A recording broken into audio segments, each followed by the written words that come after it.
Bismillahirrahmanirrahim. Alhamdulillah nahmaduhu wa nasta'inuhu wa nastaghfiruh. Wa na'udzu billahi min shururi anfusina wa min sayyiati a'malina. Man yahdihillahu fala mudilla lahu wa man yudlil fala hadiya lahu. Asyhadu an la ilaha illallah wahdahu la syarika lahu wa asyhadu anna Muhammadan abduhu wa rasuluh la nabiyya ba'dah. Allahumma salli wa sallim ala nabiyyina Muhammad wa ala alihi wa sahbihi ajma'in, amma ba'd. Hadirin dan hadirat serta para pemirsa yang saya hormati, Assalamualaikum warahmatullahi wabarakatuh. Alhamdulillah, kita bersyukur kehadirat Allah Azza wa Jalla.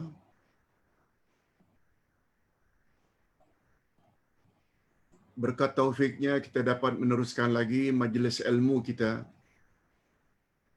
dengan satu ayat yang sangat-sangat penting di dalam Al-Quran. Sehingga ayat itu atau ayat ini disebut sebagai penghulu semua ayat Al-Quran. Bila disebut penghulu, mesti menunjukkan betapa tingginya nilai sesuatu. Umpamanya,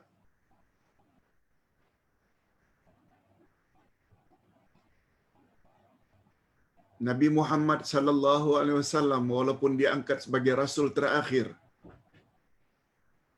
tapi justru beliaulah yang mendapat gelaran Sayyidul Anbiya wal Mursalin, penghulu semua nabi dan semua rasul. Menunjukkan Nabi Muhammad punya kedudukan luar biasa.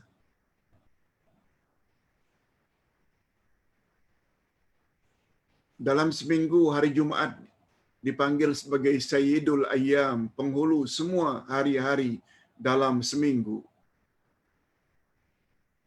Hari Arafah disebut sebagai Sayyidul Ayyama, Sayyidul Ayyami fis sanah, penghulu semua hari dalam setahun, hari Arafah.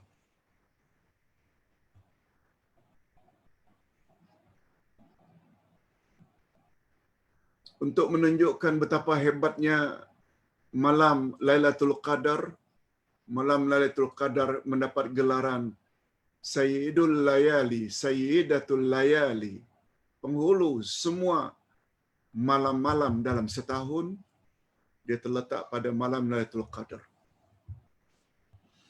Kita berdoa mudah-mudahan kita semua layak memasuki Ramadan tahun ini yang hanya berbaki lebih kurang 2 minggu lebih sedikit.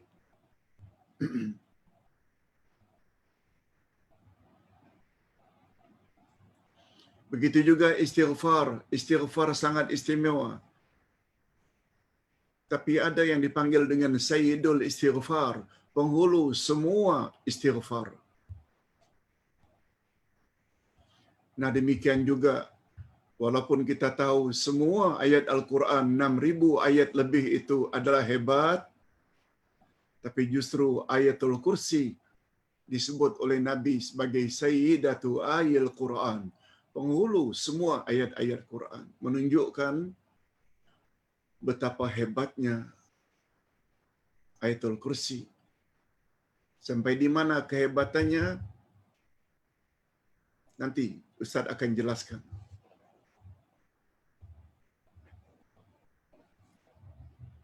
Sebabnya tadi malam, walaupun agak terlewat, Ustaz harap semua jemaah dengar video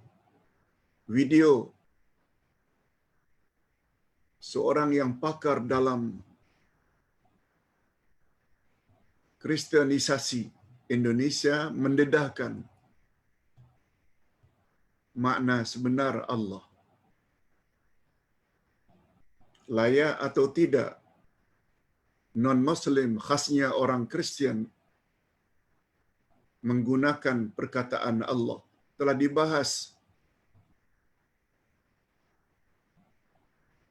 dalam video yang durasinya lebih kurang 50 minit. Memang agak panjang, tetapi penjelasannya cukup memuaskan. Sebab beliau compare dengan Taurat, dengan Injil, dengan bahasa Dayak. Baik, sekarang kita mula dengan tafsir Ayatul Kursi. Ayatul Kursi adalah satu ayat yang terletak dalam surat Al-Baqarah, ayat 255. Lihat buku Ke Arah Memahami Al-Quran, jilid 1, halaman 159. Ustaz baca terlebih dahulu untuk mendapat keberkatan. A'udzubillahi minasyaitonirrajim.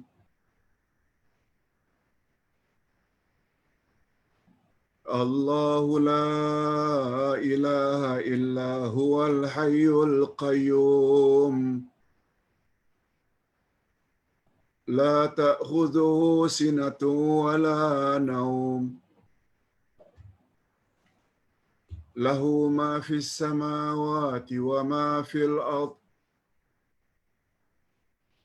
Man dhal ladzi yashfa'u 'indahu illa bi'idhnihi. Ya'lamu ma baina aydihim wa ma khalfahum. Wa la yuhituna bi syai'in min 'ilmihi illa bima syaa'. Wasi'a kursiyyuhu as-samawati wal ardh. ولا يؤوده حفظهما وهو العلي العظيم. Demikian ayat 255 dari surat Al-Baqarah yang dipanggil dengan Ayatul Kursi. Kita tangguhkan dulu terjemahan harfiahnya dan terjemahan maknawiyahnya.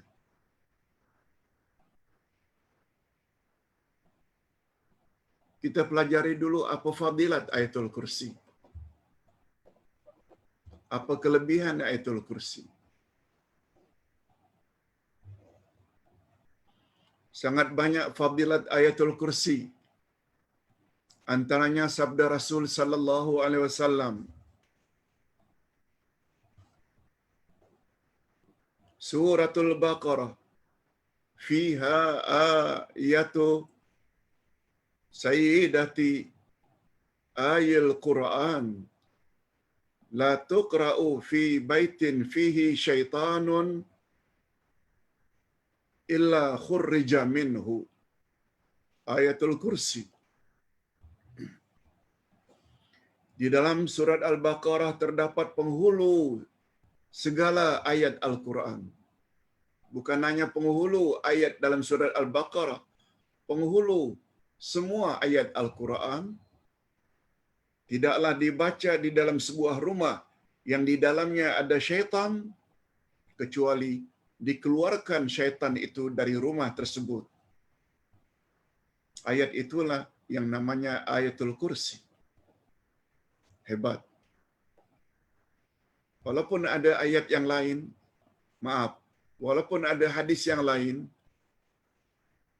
la taj'alu buyutakum qubura innal baita tuqra'u fihi suratul Baqarah la yadkhuluhu syaitan.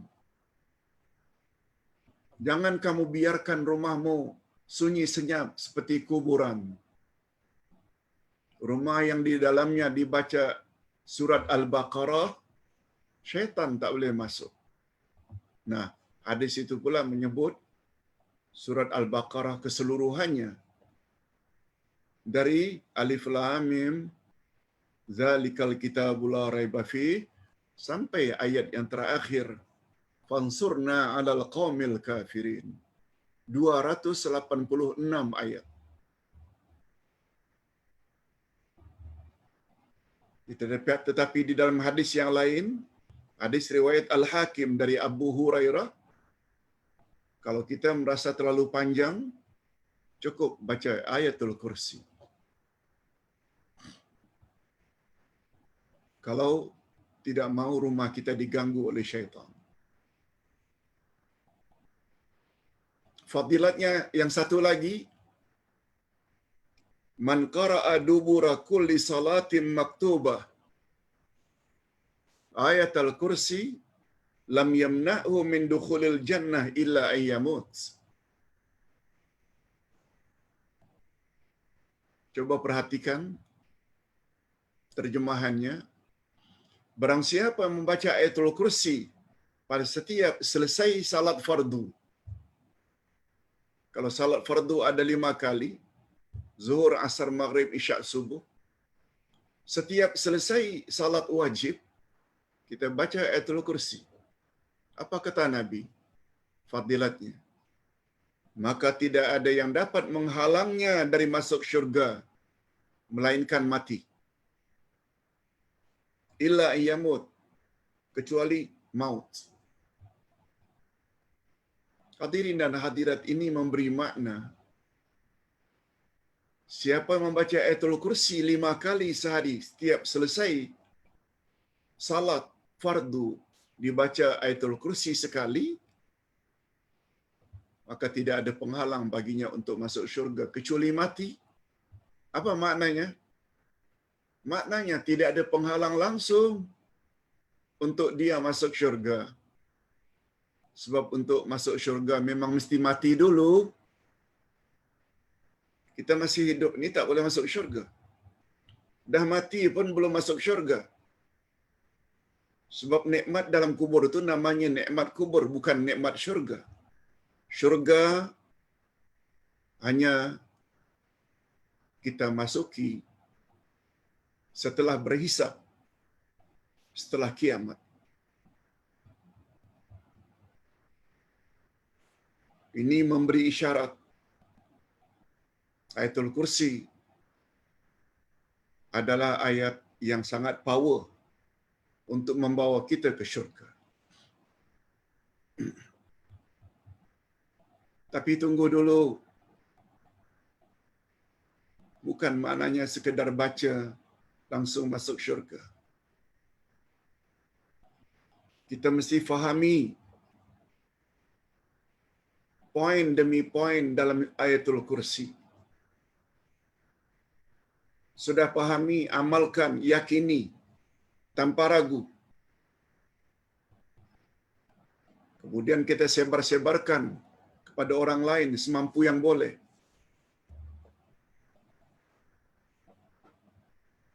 Dengan demikian, kita layak masuk syurga. Nah, dalam hal ini, hadirin dan hadirat, ada 10 poin dalam ayatul kursi yang kita perlu ambil berat, ambil kira.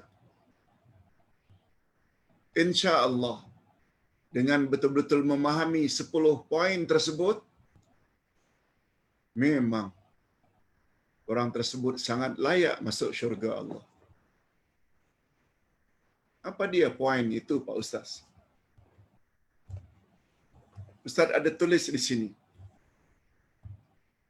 Poin yang pertama, Allahu la ilaha illahu. Kita kena bahas Allahu la ilaha illahu. Satu. Al-Hayyul Qayyum. Ini pembahasan yang kedua. La ta'khudhuhu sinatun wa la naum. Ini pembahasan yang ketiga. Lahu ma fis samawati wa ma fil ard. Ini pembahasan atau poin yang keempat. Poin yang kelima, man dzalladzi yashfa'u indahu illa bi'idznih. 5. Yang keenam, Ya'lamu ma baina aydihim wa ma khalfahum. Yang ketujuh, wala yuhituna bi syai'in min ilmihi illa bima syaa. Yang kelapan, wasi'a kursiyyuhu samawati wal ard. Yang kesembilan, wala ya'uduhu hifzuhuma. Yang kesepuluh, wa huwal aliyyul azim.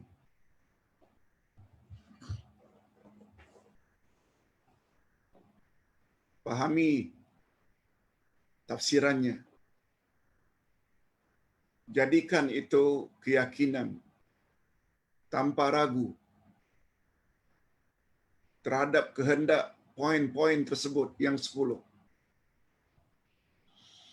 Lalu sebar-sebarkan kepada orang lain semampu yang kita boleh. Okey. Mengingat masa kita hanya 45 minit, Ustaz, sebagaimana yang Ustaz janjikan semalam, Ustaz akan bahas apa makna Allah. Sebab ayatul kursi diawali dengan Allah. Allahu la ilaha illahu. Terjemahan harfiahnya, Allah, tiada Tuhan yang berhak disembah melainkan Dia. Dia itu kembali kepada Allah.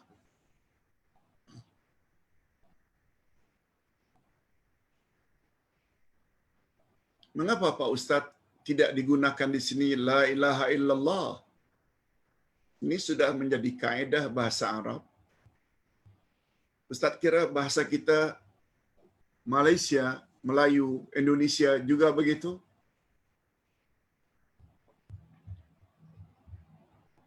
Bila subjek sudah disebut pada awal-awal ayat,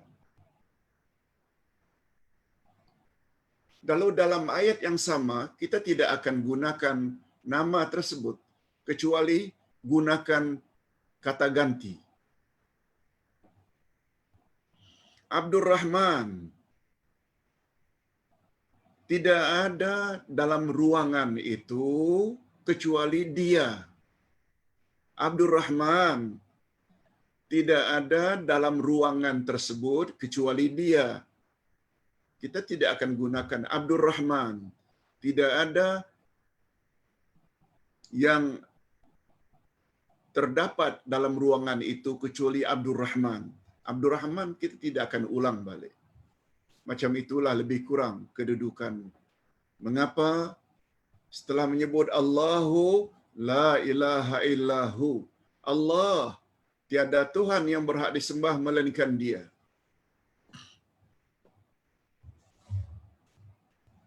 Okey, kita baca sedikit. Di dalam bahagian ini Allah menyatakan bahawa Dialah yang Maha Esa, yang berhak disembah dan dipatuhi oleh semua makhluk. Tiada sekutu baginya. Jadi kalau ada orang yang menyembah Yesus Kristus,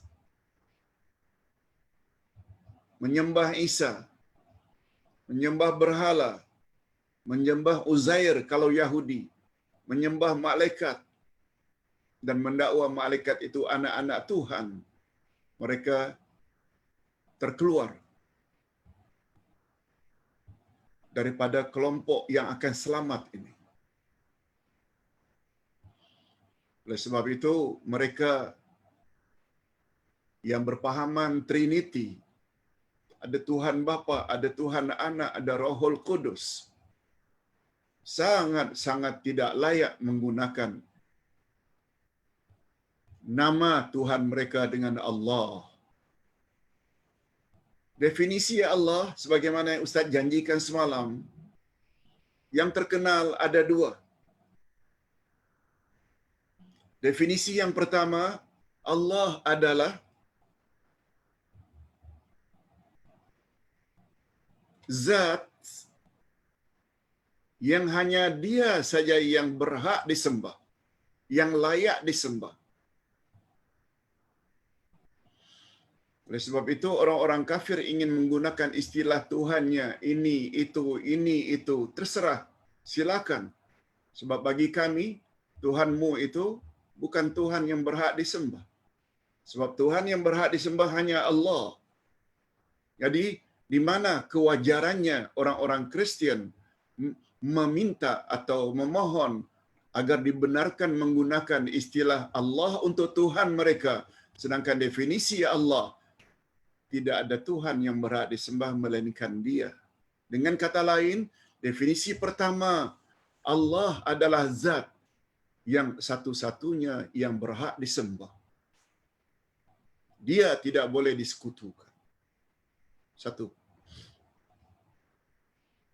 Definisi yang kedua, ini menurut Ibnu Rajab. Hampir sama. Definisi Allah yang kedua. Ta'rif Allah yang kedua.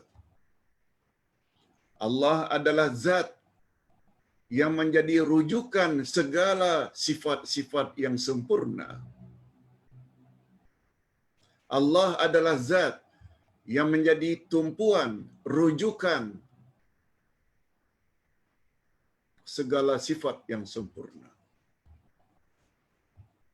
Tidak ada mana-mana zat yang mempunyai sifat seperti itu, kecuali Allah. Ustaz buat contoh. Kita masuk kepada poin yang kedua.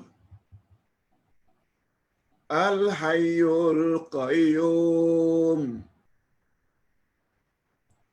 Yang maha hidup, lagi mengurus makhluk terus-menerus. Maksudnya Al-Hayyu, maha hidup Dia. Al-Qayyum, mengurus makhluknya terus-menerus Dia. Siapa Dia? Semuanya kembali kepada Allah. Nama berikutnya Al-Hayyu Al-Qayyum, maha hidup Dia. Siapa Dia? Kembali kepada Allah yang terletak pada awal tadi. Mengurus makhluk terus-menerus tanpa henti. Dia. Siapa Dia? Allah.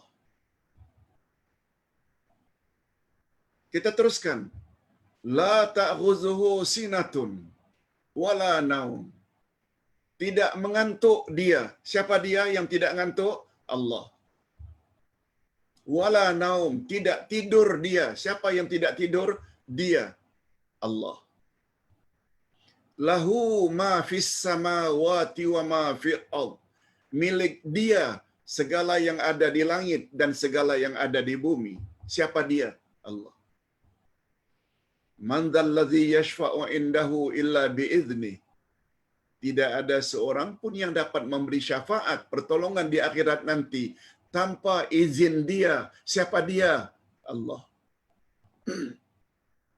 Begitulah sampai poin yang ke-10. Dia itu semua merujuk kepada lafzul jalalah Allah yang terletak pada awal ayatul kursi. Coba lihat di mana kewajarannya nama Allah ini digunakan oleh non-Muslim yang menyembah lembu ke, yang menyembah api ke, Majusi, yang menyembah salib ke, yang menyembah Isa ke, Kristian, yang menyembah Uzair ke, Yahudi.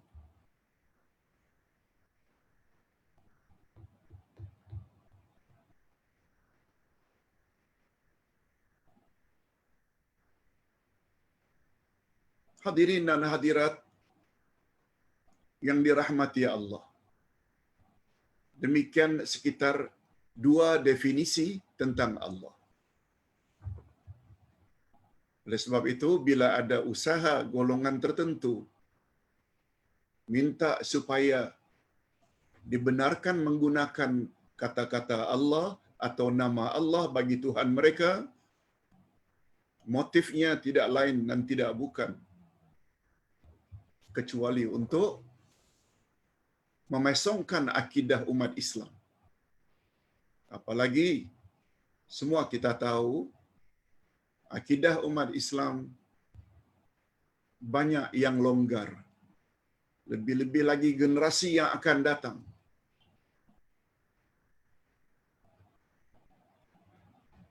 Akidah mereka tidak mantap kecuali golongan tertentu yang diasah akidahnya dengan Quran dan Sunnah.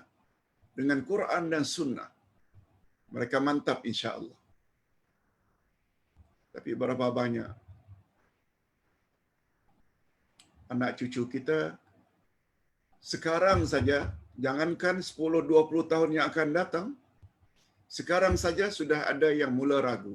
Oh, kalau begitu, ayah, ibu, Tuhan orang Kristian itu sama ya dengan Tuhan kita. Akan jadi seperti itu nantinya. Dan itu yang diidam-idamkan oleh orang-orang Kristian. Untuk merosak akidah. Padahal akidah adalah perkara yang paling penting dalam Islam. Terutama mentauhidkan Allah. Itu nomor satu. Okey, kita teruskan. Kita teruskan setelah menyebut dua definisi Allah. Pertama, Allah adalah zat yang hanya Dia saja yang layak dan berhak disembah. Satu. Yang kedua, Allah adalah zat yang menjadi rujukan segala sifat yang sempurna. Tidak ada duanya. Hatta Nabi Muhammad sallallahu alaihi wasallam tidak boleh kita katakan sebagai zat yang menjadi rujukan sifat yang sempurna. Tak boleh. Nabi Muhammad sallallahu alaihi wasallam hanya layak dikatakan Nabi Muhammad adalah insan yang paling baik bila dibandingkan dengan semua manusia. Yes, insan bukan zat.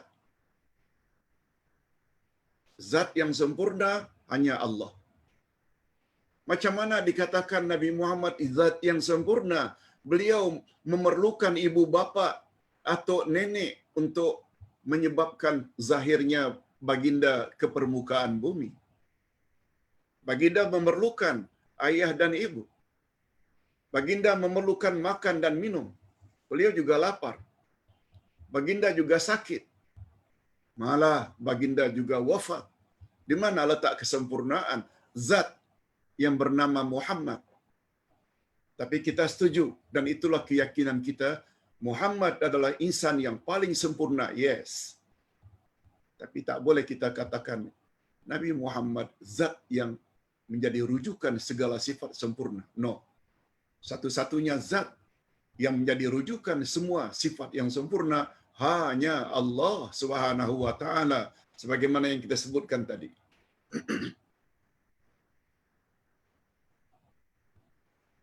Ini belum lagi kita sampai kepada wasi'a kursiyyuhu samawati wal ardh. Keluasan kursinya seluas langit dan bumi. Lihat, kursinya saja seluas langit dan bumi. Allahu akbar. Okey. Sekarang kita teruskan dengan Al-Hayyu Al-Qayyum. Al-Hayyu sebagaimana kita belajar dalam buku Al-Asma'ul Husna, Maha hidup.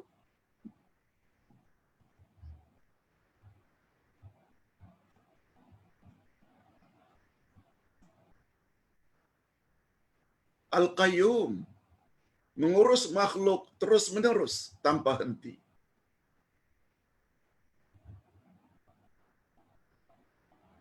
Kedua-duanya adalah sifat subutiyah.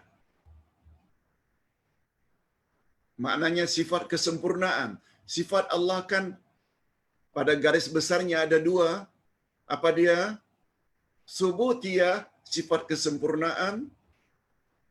Salbiyah, menafikan sifat kekurangan daripada Allah. Nah, kita rangkumkan saja. Al-Hayyu Al-Qayyum sifat subutiyah, sifat kesempurnaan. Allah Maha hidup, sempurna. Allah mengurus makhluk terus-menerus, sempurna. Tapi ayat berikutnya atau bahagian berikutnya, la ta'khuzuhu sinatun. Dia Allah tidak ngantuk. Wala naum. Dia yakni Allah tidak tidur. Itu maknanya salbiyah. Allah menafikan ngantuk dan tidur dari dirinya.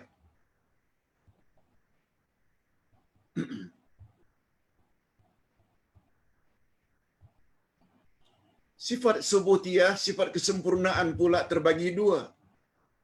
Ini kita ulang kaji pelajaran Al-Asma'ul Husna.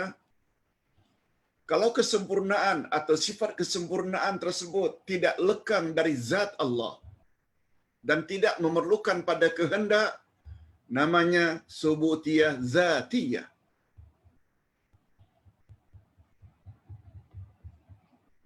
Di sini nama Allah Al-Hayyu. Betul tak Allah hidup senantiasa, tak memerlukan kepada kehendak? Bila hendak hidup, dia hidup. Bila dia hendak tidak hidup, dia mati. No. Hidupnya Allah terus menerus. Yes. Al-Qayyum mengurus makhluk. Ini subutiyah juga, sifat kesempurnaan. Tapi ada kaitannya dengan kehendak Allah. Dia dipanggil dengan subutiyah fi'liyah. Subutiyah fi'liyah. Termasuklah Allah mencipta. Dia mencipta apa yang dia kehendaki dan dia tidak cipta apa yang dia tidak kehendaki. Ar-Razzaq. Dia memberi rezeki kepada siapa yang dikehendaki dan dia tidak memberi rezeki kepada siapa yang dia kehendaki. Al-Hadi. Memberi hidayah kepada siapa yang dia kehendaki dan dia akan menyesatkan siapa yang dia kehendaki. Itu namanya subutiyah fi'liyah. Dan hebatnya Al-Hayyu dan Al-Qayyum ini, dengan menyebut dua nama Allah ini, seolah-olah kita telah menyebut semua nama Allah. Al-Hayyu bahagian subutiyah zatiyah, Al-Qayyum bahagian subutiyah fi'liyah.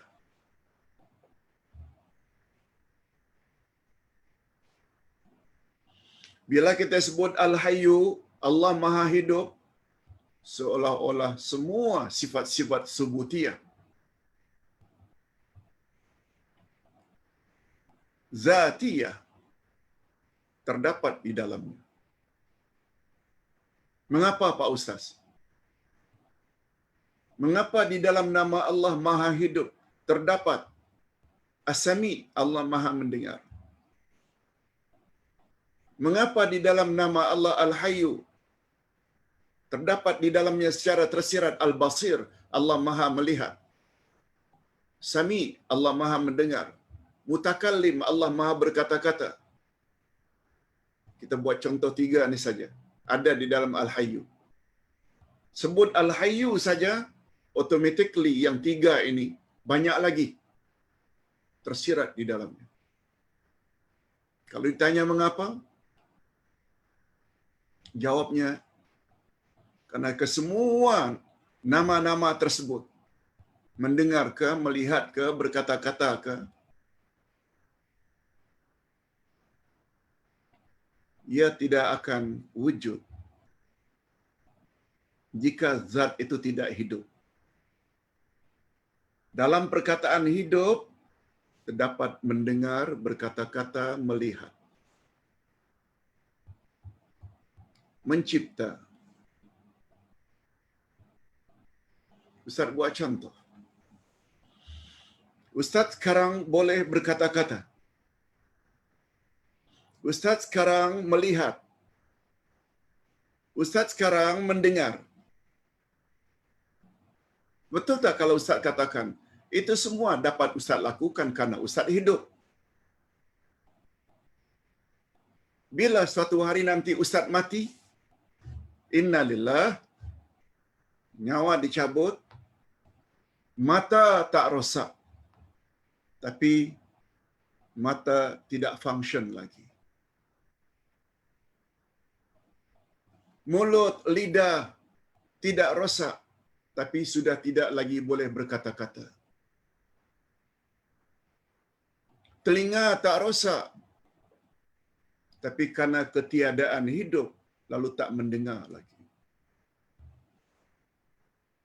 Kalau tadinya karena hidup boleh bergerak, boleh berjalan, betul tak orang mati? Jenazahnya diusung ke kuburan. Bukan jalan sendiri. Bayangkan kalau jenazah boleh jalan sendiri. Pak Imam dulu yang lecut. Ketakutan. Mengapa dia diusung? Karena sudah tidak ada lagi kehidupan. Sebabnya kata ulama akidah, dalam nama Allah Al-Hayyu tersirat semuanya nama-nama Allah yang lain. Begitu juga Al-Qayyum. Itu sebabnya seolah-olah kalau kita baca Al-Hayyu Al-Qayyum, seolah-olah di dalamnya kita telah menyebut semua nama-nama Allah yang lain. Nah, dua nama ini justru terletak di dalam penghulu semua ayat, yaitu Ayatul Kursi. Lihat tu hebatnya Ayatul Kursi. Allah hidup. Hidup lawannya mati. Dan nak menjelaskan betapa hebatnya hidup di sisi Allah. Jangankan tidak mati. Mati terbagi dua. Mati sebenar dengan mati sementara.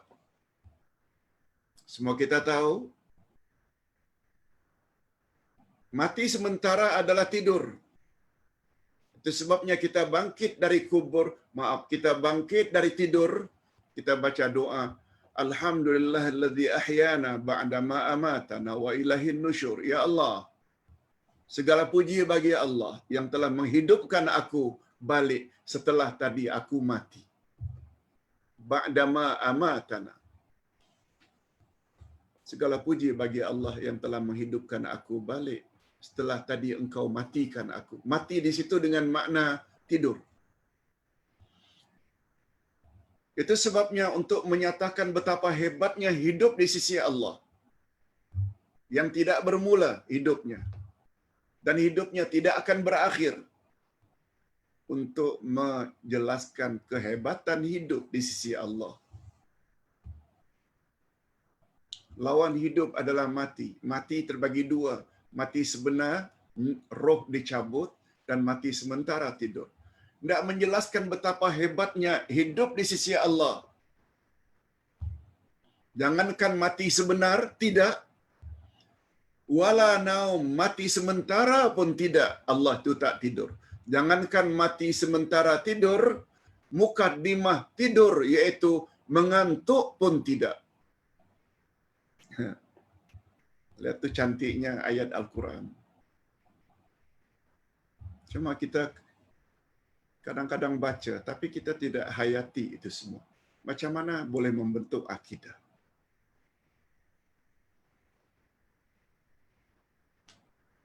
Al-Qayyum mengurus makhluk terus-menerus.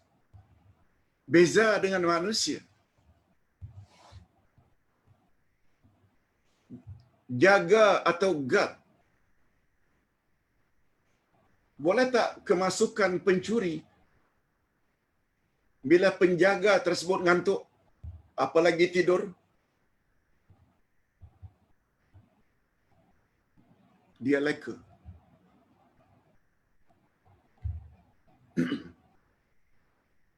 Mungkin dia ngantuk, mungkin dia tidur. Malah hari ini ada CCTV pun masih ada lagi yang boleh masuk mencuri satu-satu kawasan. Karena apa?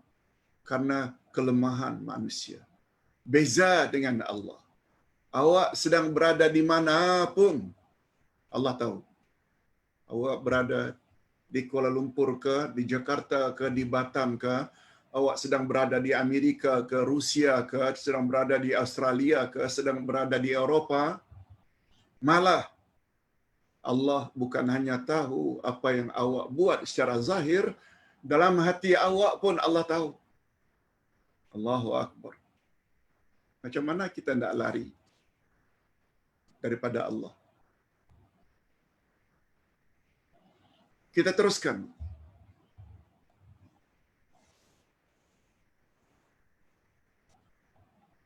Ada satu kisah di zaman Nabi Musa alaihi salatu wassalam.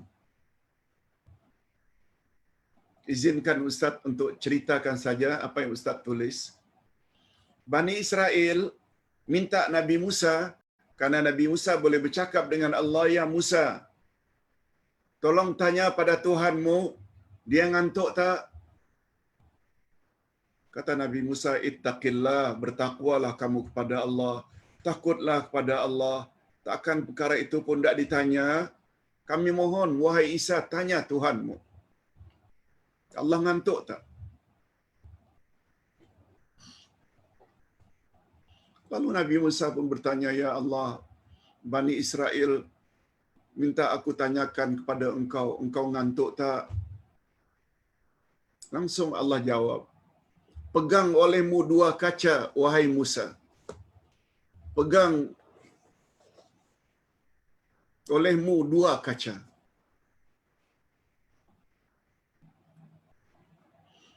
Lalu Nabi Musa pun ambil dua kaca, lalu dipegang. Kemudian tidak ada apa-apa komen daripada Allah. Tunggu punya tunggu, akhirnya Musa ngantuk. Musa ngantuk, terlelap, tertidur. Lalu dua kaca terlepas daripada tangannya.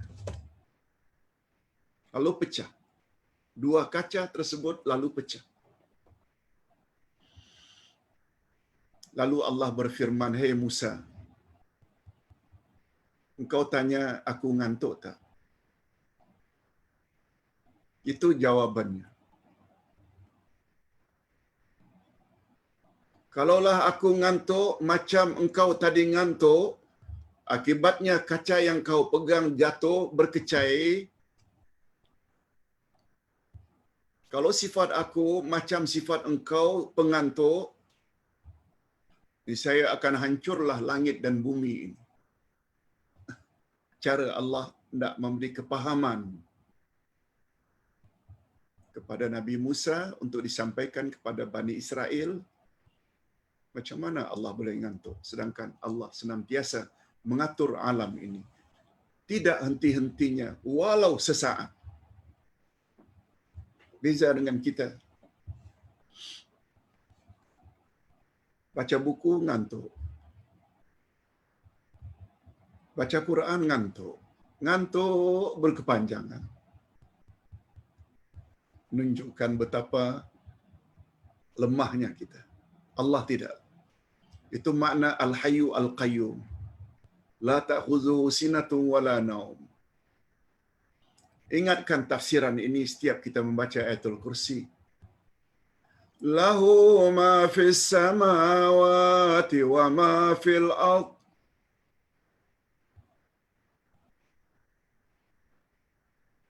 Ini poin yang keempat.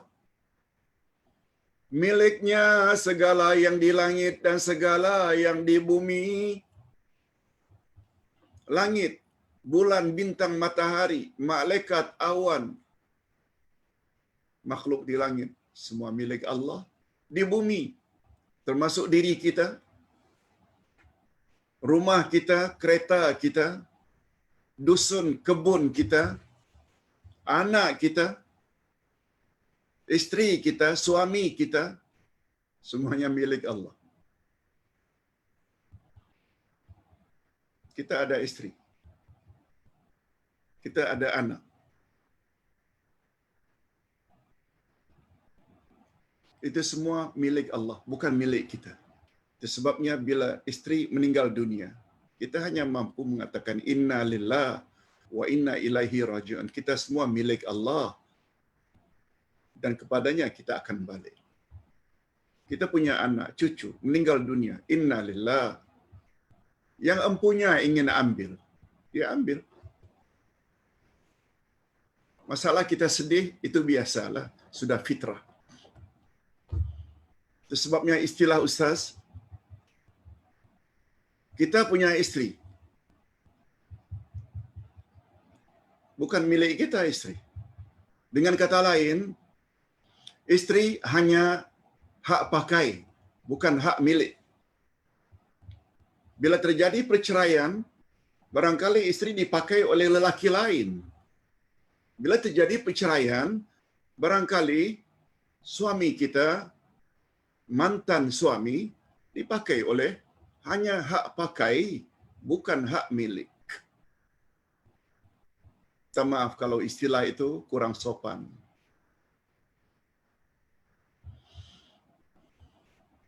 Dengan kata lain, segala yang kita miliki ini adalah amanah daripada Allah.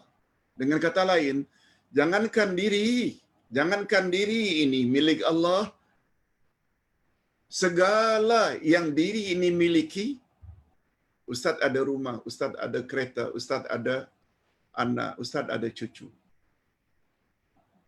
Semua itu milik Allah. Apa diri kita milik Allah dan apa yang kita miliki juga adalah milik Allah.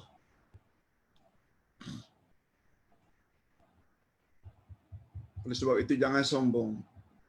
Walau banyak macam mana pun harta, walau banyak macam mana pun ilmu, walau macam mana pun sehat, bila Allah SWT ingin ambil kesehatan, kita akan sakit. Malah sampai kepada kematian. Itu sebabnya dalam hidup, hendaklah senantiasa tawadhu, rendah diri. Baik, kita teruskan. Kita teruskan dengan poin yang kelima. Tidak ada yang dapat memberi syafaat di sisi Allah tanpa izinnya. Kita dah bahas bab ini. Syafaat dalam buku Akidah jilid 2. Syarat syafaat di akhirat nanti ada 2. Pertama, izin Allah. Yang kedua, redha Allah. Ustaz selalu menggunakan istilah ABC. A bagi pihak Allah,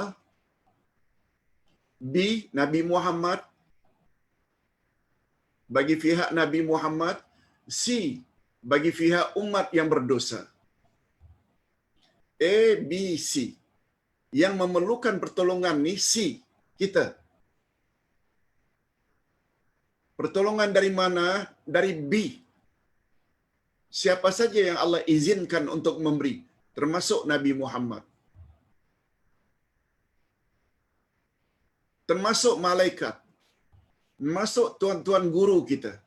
Kalau Allah mau izinkan. Tapi B tidak boleh tolong C tanpa izin A. A ini pihak Allah. Ini maksud ayat. Man zalladhi yashfa'u indahu illa bi'izni. Tidak ada seorang pun yang dapat memberi syafaat kepadamu kecuali setelah dia dapat izin daripada Allah. Nabi Muhammad confirm akan mendapat izin daripada Allah. Sebab itu otoriti Allah memberi izin pada siapa yang dia kehendaki.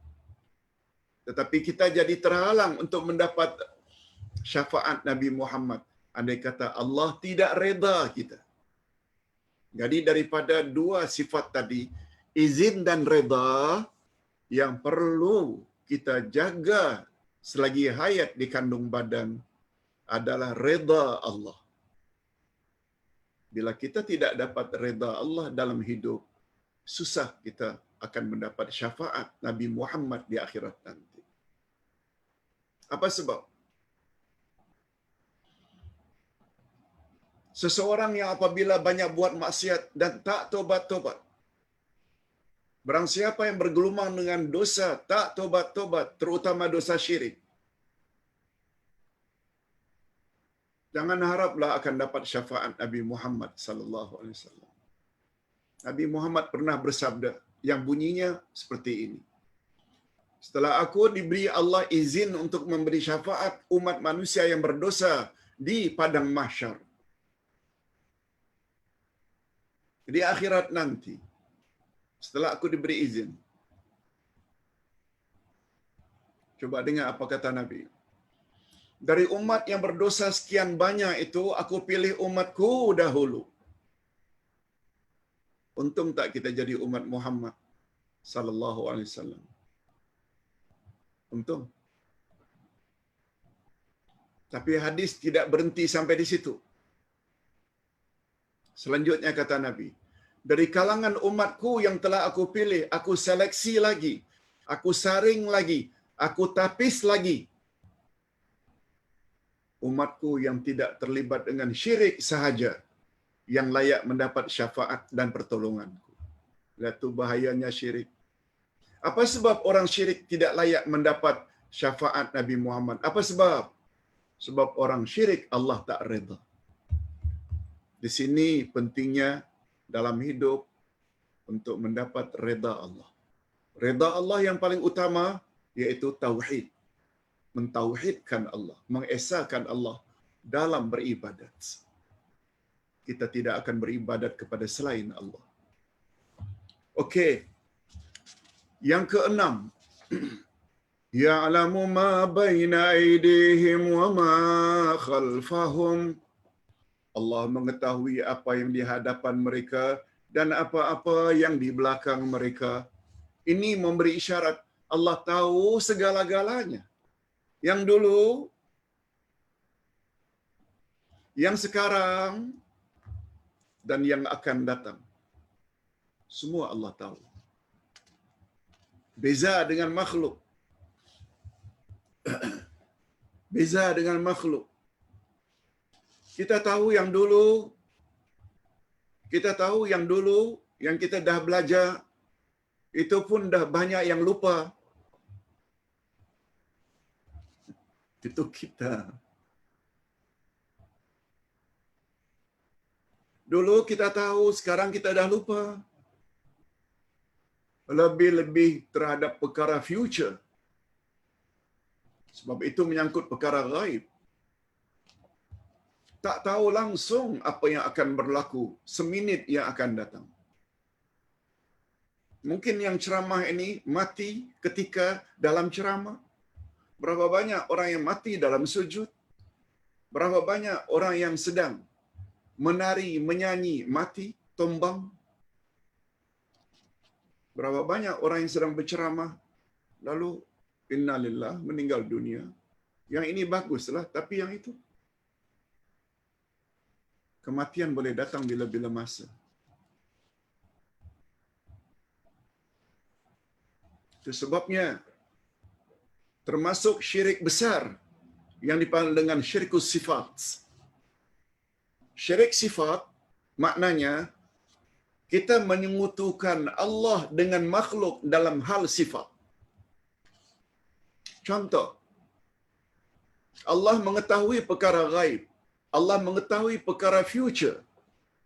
Lalu kita juga percaya ramalan bomo, ramalan tukang tilik, tukang tenung, ramalan dukun, syirik. Dan syirik itu namanya syirkus sifat. Dan syirkus sifat termasuk salah satu dari 8 syirik besar. Yang gara-gara memiliki syirik tersebut, segala amal kita hancur, tidak ada nilai di sisi Allah Azza wa Jalla. Tak percaya, lihat ayat 65 surat Az-Zumar. Lain asyrakta la yahbatanna amaluk wa la takunanna minal khasirin. Bila kamu terlibat dengan syirik, hancur musnah seluruh amalan kamu, dan di akhirat nanti kamu pasti jadi orang yang rugi. Mengapa rugi? Padahal pernah salat, puasa, zakat, haji, umrah berkali-kali, gara-gara ada syirik, semua itu jadi zero. Tidak ada nilai sedikit pun di sisi Allah. Bukan ustaz yang cakap, Allah yang cakap. Di sini perlunya kita faham Quran. Di sini perlunya kita bina akidah kita dengan Al-Quran. Bukan dengan cakap ini, cakap sianu. No. Nampak tak betapa perlunya Al-Quran? Ayatul Kursi pula penghulu semua ayat Quran. Lagilah hebat. Subhanallah. Hadirin dan hadirat rahimakumullah. وَلَا يُحِيطُونَ بِشَيْءٍ مِّنْ عِلْمِهِ إِلَّا بِمَا شَاءَ. Dan mereka tidak mengetahui apa-apa daripada ilmu Allah melainkan apa yang Allah kehendaki. Kita tidak tahu kalau Allah tak beritahu. Itu sebabnya kita dah belajar ayat 31 dari surat Al-Baqarah. Allah ajar Adam semua nama-nama. Lalu Allah cabar malaikat, ambiuni bi asma'i haula in kuntum sadiqin. Tolong kamu beritahu kepadaku semua nama-nama yang telah aku ajar pada Adam jika dakwaanmu tadi benar. Apa jawaban mereka? Qalu. Mereka mengakui, subhanaka la ilma lana illa ma 'allamtana. Ya Allah, Maha suci Engkau. Manalah kami tahu sesuatu yang Engkau tidak beritahu pada kami. Jadi ilmu kita ni Allah yang bagi.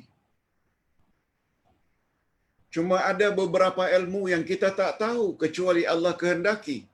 Orang yang Allah kehendaki itu antara lain para rasul.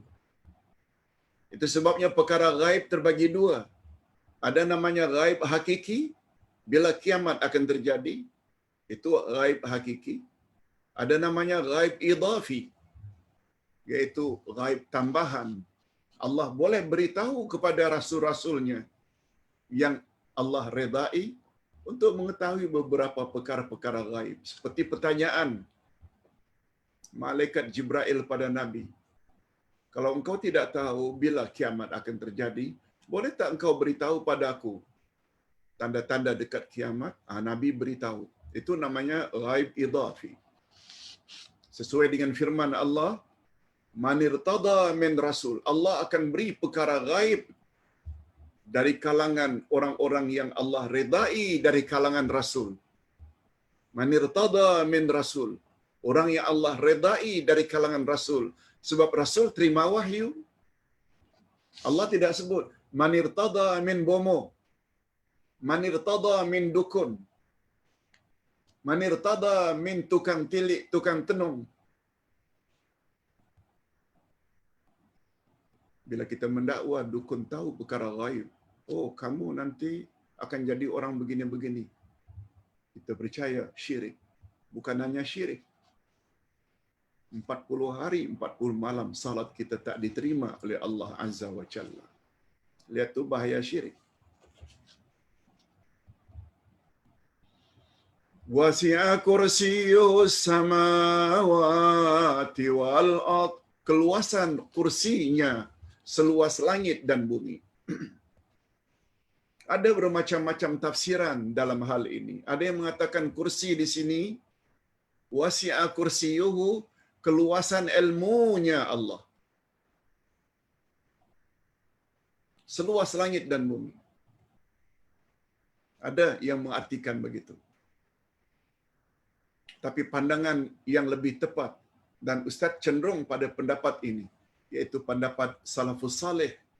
Kalau Allah katakan kursinya, katakan saja kursi. Asalkan jangan tanya bagaimana kursi Allah. Macam Allah bersemayam. 7 ayat menyebut Ar-Rahmanu 'alal 'arsy istawa. Katakan saja Allah memang bersemayam. Cuma jangan tanya macam mana Allah bersemayam. Yang pasti bersemayamnya Allah tak sama dengan bersemayamnya makhluk. Allah katakan wajhuhu, wajahnya. Yakini saja Allah ada wajah. Yang pasti wajah Allah tak sama dengan wajah makhluk. Makhluk dengan makhluk saja tak sama. Wajah kucing lain, wajah singa lain. Lebih-lebih lagi wajah gajah dengan wajah ular. Bila sesama makhluk saja tak sama, macam mana anda disamakan wajah Allah dengan wajah makhluk? Tapi Allah katakan dia ada wajah, katakan wajah. Allah kata dia ada tangan, katakan dia ada tangan. Yang mustahak, wajah Allah, tangan Allah, mata Allah, jangan samakan dengan tangan makhluk. Kalau kita boleh akui dan terima Allahu hayyun, Allah hidup, wal ustazu hayyun, ustaz hidup, boleh tak? Boleh tak? Jawabnya boleh. Tapi kita sudah set dalam minda kita. Sifat hidup di sisi Allah tak sama dengan sifat hidup di sisi ustaz. Ustaz hidup sebelumnya tiada. Ustaz sekarang hidup, tak lama lagi akan tiada, mati. Hancur segala-galanya dalam kubur. Hidup Allah tak macam itu. Tak bermula dan tak berakhir. Dia hidup selama-lamanya, macam yang kita jelaskan tadi. Al-ustazu mutakallim, ustaz berkata-kata. Allahu mutakallim. Al-ustazu sami'un, ustaz mendengar. Al-ustazu basirun, Allah melihat. Allah sami'un, basirun, mutakallimun. Boleh tak? Boleh. Asalkan kita setkan dalam minda. Berkata-kata Allah. Mendengar Allah. Melihat Allah. Tak sama dengan berkata-kata, melihat dan mendengar ustaz. Selesai masalah. Mengapa prinsip yang sama kita tidak gunakan? Allah kata dia bersemayam. Agung juga bersemayam. Katakan saja. Setkan dalam minda bahawa bersemayamnya Agung dengan bersemayamnya Allah berbeza. Jangan tanya bagaimana. Itu pemahaman yang selamat. Wallahu a'lam. Jadi kalau Allah katakan kursinya seluas langit dan bumi, katakan saja kursinya. Jangan ditakwil kepada makna yang lain. Bagi ustaz, kalau ditanya ustaz cenderung yang mana? Yes, yang ini. Sebab ustaz dulu pernah pergi panduan. Mempelajari nama Allah ada 3 panduan. Pertama sekali, Allah Maha Ghaib. Dia ada tapi tak nampak. Yang kedua, yang paling tahu tentang nama-nama dan sifat Allah adalah Allah sendiri. Yang punya diri. Apa implikasinya? Oleh sebab itu segala sifat Allah yang Allah sebut dalam Al-Quran, yakini saja. Mengapa mesti dirubah pada makna lain? Belagak seperti lebih tahu dari yang empunya diri. Yang ketiga, insan yang paling tahu tentang Allah adalah Rasulullah. Kalau Rasulullah ketika ditanya,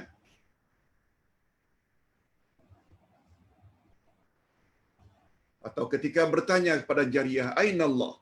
Di mana Allah? Lalu dijawab, Fis sama, Allah di langit. Lalu Nabi katakan, engkau wanita yang beriman. Katakan Allah di langit. Jangan ditanya bagaimana. No. Apalagi dalam bahasa Arab. As-sama'u maknanya langit. Langit pula dengan makna atas.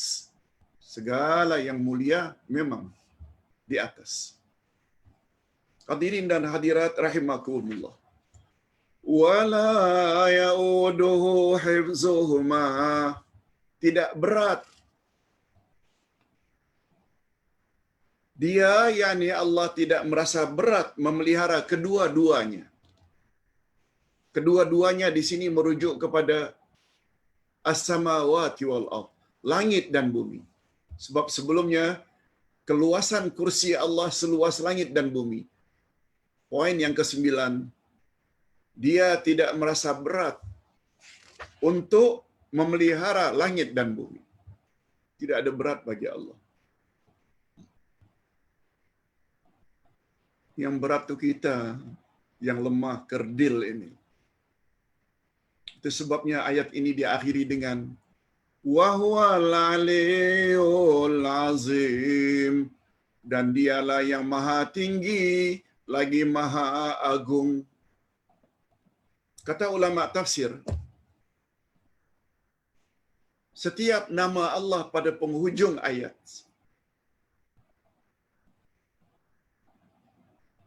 mesti ada relevansinya, mesti ada munasabahnya, mesti ada kaitannya dengan konten ayat. Walaupun nama Allah itu banyak 99, untuk mengakhiri ayatul kursi tak boleh kita sebut wa huwas samiul alim,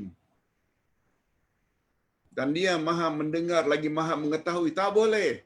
Walaupun as-sami al-alim juga al-asmaul husna. Sebab itu tidak munasabah dengan kontennya ayat. Kita juga tidak boleh sebut wa huwal aliyul azim diganti dengan wa huwa ala kulli syai'in qadir, dan dia berkuasa terhadap segala sesuatu. Walaupun qadir itu juga adalah al-asmaul husna.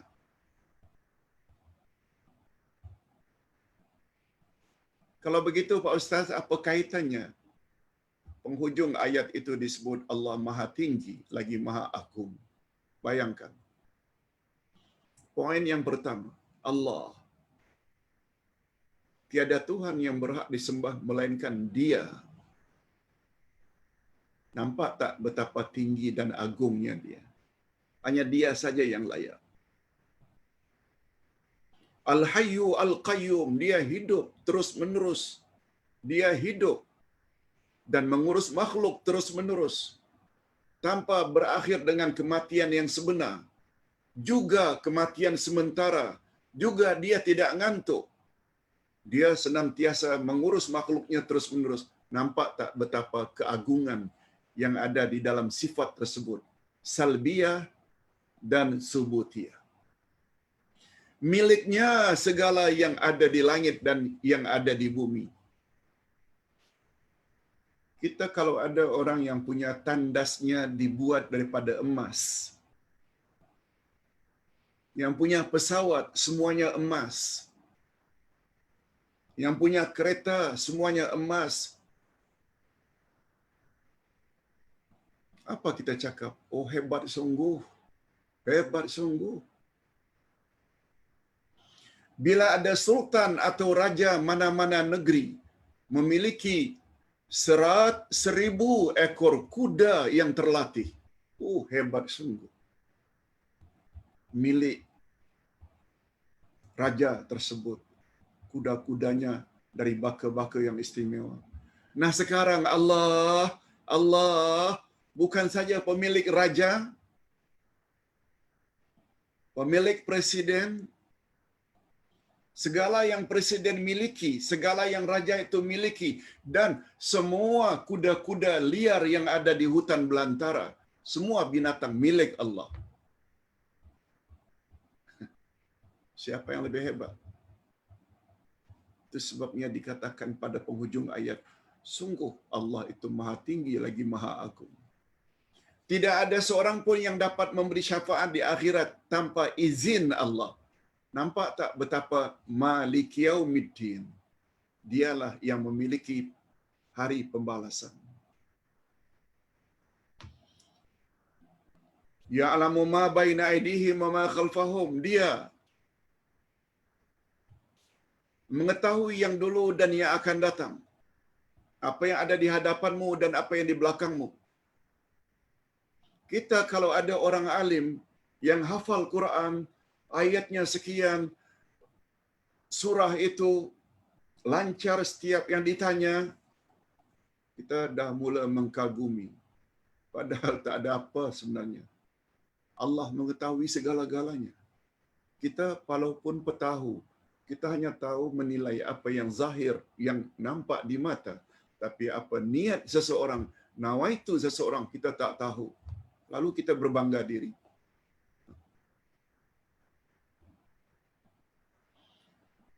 Keluasan kursinya seluas langit dan bumi. Kita kalau ada orang yang sebesar, yang kursinya sebesar gunung saja kursinya, tempat dia duduk, kita kata hebat sungguh. Hadirin dan hadirat serta para pemirsa yang saya hormati. Allah bersemayam di atas arash. Arash Allah ini dipikul oleh 8 malaikat. Arash Allah yang Allah bersemayam di atasnya, dipikul arash ini oleh 8 malaikat. Setiap malaikat yang dipanggil dengan hamalatul arsh, malaikat pengangkat arash, setiap satu dari telinganya ke hujung bahu 700 tahun perjalanan baru sampai ke ujung bahu yang satu. Macam mana besarnya setiap satu malaikat hamalatul arsh? Macam mana pula kepada 8-nya? Tak dapat kita bayangkan. Jadi wajar tak kalau dikatakan Allah itu azim, sungguh agung, sungguh tinggi. Wala ya'uduhu hifzuhuma. Tidak berat bagi Allah untuk memelihara langit dan bumi. Kita hendak memelihara agar negara makmur dan tenteram saja susah. Jangankan negara, hendak menjaga rumah tangga saja, mengatur anak, mengatur cucu, mengatur segala-galanya pun susah. Allah menjaga langit dan bumi tak susah. Yang memperjalankan bulan, bintang, matahari yang sekian lama tak pernah berbenturan, tak pernah aksiden. Wajar tak kalau dikatakan dia itu wahuwal aliyul azim? Yes, itu maksudnya. Ustaz jelaskan Ayatul Kursi dengan 10 poin ini secara ringkas saja. Sebenarnya kalau dibahas dengan panjang, boleh berhari-hari, tak habis-habis 10 poin. Mudah-mudahan walau bagaimana ada jugalah manfaatnya. Ustaz doakan. Atau mari kita doa bersama. Mudah-mudahan Allah Subhanahu wa taala kabulkan. Alhamdulillahirabbil alamin. Wassalatu wassalamu ala asyrafil anbiya'i wal mursalin wa ala alihi wa sahbihi ajma'in. Ya Allah, ya Tuhan kami, pada hari ini Engkau telah beri kami peluang untuk menimba ilmu sekitar Ayatul Kursi. Pagi ini kami dapat merasakan betapa hebatnya Ayatul Kursi ini. Sehingga Engkau jamin siapa yang mengamalkannya setiap selesai salat fardu, tidak ada penghalang baginya untuk masuk syurga kecuali mati. Dan kami difahamkan bahawa fadilat sebesar itu bukan bermakna sekedar baca. Orang kafir juga boleh baca. Tapi kami tahu kewajiban kami terhadap Al-Quran ada 5. Beriman terhadap Ayatul Kursi, membacanya dengan bacaan yang betul, memahami kontennya, poin demi poin, dan apa rahasia diakhiri dengan wahuwal aliyul azim. Lebih-lebih lagi, memahami definisi Allah itu sendiri. Selanjutnya kami kena yakini, amalkan untuk diri kami, dan bukan hanya itu, kami perlu share dengan orang lain, iaitu dengan makna dakwah. Oleh sebab itu, ya Allah, berilah kami taufikmu, doronganmu, izinmu, redamu, restumu, supaya dapat mengamalkan 10 poin tersebut dalam kehidupan kami sebelum Engkau jemput kami untuk menemuimu. Allahumma khtim lana bi husnil khatimah wa la takhtim alaina bi su'il khatimah. Wa sallallahu ala nabiyyina Muhammad wa ala alihi wa sahbihi ajma'in. Walhamdulillahirabbil alamin. Subhanakallahumma wa bihamdik asyhadu an la ilaha illa anta astaghfiruka wa atubu ilaik. Assalamualaikum warahmatullahi wabarakatuh.